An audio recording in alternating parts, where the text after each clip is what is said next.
بسم اللہ الرحمن الرحیم۔ السلام علیکم۔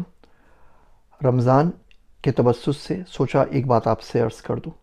اس مہینے کے اندر ایک کام ضرور کیجئے، اور وہ یہ کہ اپنے غصے کے اوپر قابو رکھیے۔ پاکستان میں ہر چوتھا شخص ڈائبٹیز کا مریض ہے، ہر پانچواں شخص بلڈ پریشر کا مریض ہے، ہر دوسرا شخص چلتا پھرتا پریشر کوکر بنا ہوا ہے۔ اور پھر رمضان ہوتے ہیں، روزے ہوتے ہیں، اس میں غصہ بہت زیادہ آتا ہے۔ خواتین کو غصہ اس لیے آتا ہے کہ انہیں بچے پالنے ہوتے ہیں، انہیں رسوئی میں کچن کے اندر بہت سارے کام کرنے ہوتے ہیں۔ شوہر کو غصہ اس لیے آتا ہے، مردوں کو باہر ہوتے ہیں، باہر کسی سے لڑائی ہو جائے، ہر بندہ ہی لڑنے کے موڈ میں ہوتا ہے، ہر بندہ عجیب و غریب حرکتیں کر رہا ہوتا ہے اور وہ بڑے غصے میں ہوتا ہے۔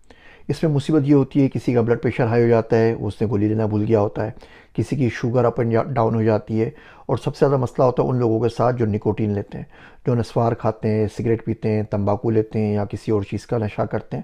ان کو وہ نشہ نہیں ملتا، اب ان کا دماغ بالکل خراب ہوا ہوتا ہے۔ بہت واقعات ایسے سامنے آئے کہ رمضان کے اندر، روزے کے اندر ڈائیورس ہو گئی، بالکل چھوٹی سی بات کے اوپر، نہ شوہر کا کوئی قصور نہ بیوی کا کوئی قصور، بس غلط وقت کے اوپر غلط جگہ کوئی بات کر لی اور گھر برباد ہو گئے۔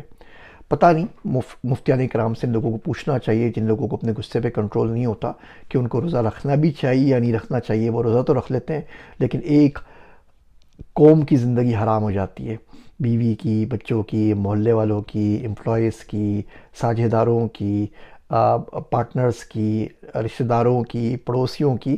تو ایسے شخص کو روزہ رکھنا بھی چاہیے نہیں، بہرحال تو مفتی صاحب جواب دیں گے، میں تو جواب نہیں دے سکتا، لیکن ایسے لوگ ہمارے معاشرے میں بہت سارے ہوتے ہیں۔ تو اپنے غصے میں قابو رکھیں۔ غصے میں قابو رکھنے کا وہ احمد جاوید صاحب بڑی اچھی بات بولتے ہیں کہ اسلام کے قوانین کا نقطۂ کمال یہ ہے کہ وہ آپ کا اخلاق بن جائے۔ اگر ایسا نہیں ہوتا تو قانون صرف جبر ہے اور کچھ بھی نہیں ہے۔ تو وہ اسلام جو آپ کے اخلاق کے اوپر نہیں آ پا رہا، کہیں نہ کہیں آپ نے اس کو خود سے روکا ہوا ہے۔ ہمارے اندر نا بہت سارے عفریت، بہت سارے جانور ہمارے اندر بستے ہیں۔ شہوت کا جانور ہے، غصے کا جانور ہے، انا کا جانور ہے، اپنی میں کا سب سے بڑا تگڑا جانور ہے، غرور کا جانور ہے، گھمنڈ کا جانور ہے۔ ان سب جانوروں کو ذبح کرنے کا مہینہ یہ رمضان ہے۔ اگر آپ ان کو ذبح نہیں کر پا رہے، اور اگر ان جانوروں نے آپ کو اپنے میں بس میں کیا ہوا ہے، قید کیا ہوا ہے، تو آپ کبھی اچھے انسان نہیں بن سکیں گے۔ بڑا انسان بننا، کامیاب آدمی بننا، کچھ زندگی میں کرنا، دوسروں کے لیے کرنا، کسی کے لیے نفع بخش بننا بہت دور کی بات ہے۔ آپ ان جانوروں سے اپنے آپ کو نہیں نکال سکیں گے، آپ ایک جانور ہی رہیں گے، انسان ہی نہیں بن پائیں گے۔ غصے کو کنٹرول کرنے کا بہت سیدھا سا طریقہ میں آپ کو بتا دیتا ہوں۔ جب بھی کسی کے اوپر غصہ آئے اور دل چاہے کہ آج یہ نہیں یا میں نہیں، آج تو اس کا بیڑا غرق کر دینا ہے، آج تو چھوڑنا نہیں ہے، تو بندہ یہ سوچ لے کہ ایک دن آئے گا جب وہ حشر کے اندر تنہا ہوگا، نفسا نفسی کا دور ہوگا، ہر شخص کو صرف اپنی پڑی ہوئی ہوگی کہ اللہ میاں مجھے بخش دے، باقی جو چاہے جس کے لیے کرنا ہے کر۔ نہ بیوی کا سوال کرے گا، نہ بچوں کا کرے گا، نہ ماں باپ کا کرے گا، نہ رشتہ داروں کا کرے گا، نہ دادا دادی کا کرے گا، کسی کا نہیں کرے گا، اور اللہ میاں بس مجھے بخش دے، میری جان بخش دے۔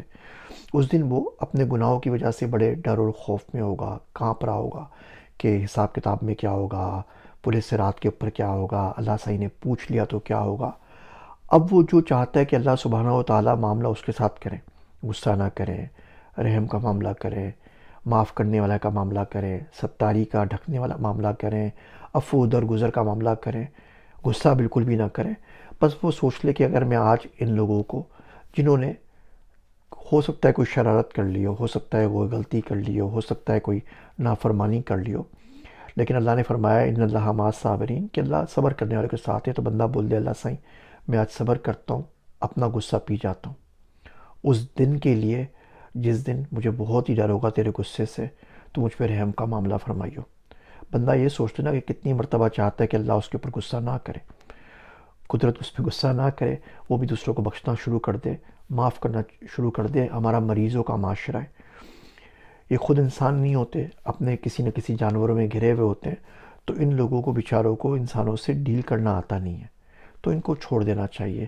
آپ آپ اپنے جانوروں پہ قابو پائیے تاکہ آپ کم سے کم مرنے سے پہلے انسان بن سکیں۔ بہت مشکل باتیں زندگی میں کبھی نہ کبھی سمجھ میں آ گئیں تو فائدہ ضرور دیں گی۔ میرے واسطے دعا کیجیے گا۔ میں ہوں آپ سب کا ذیشان عثمانی۔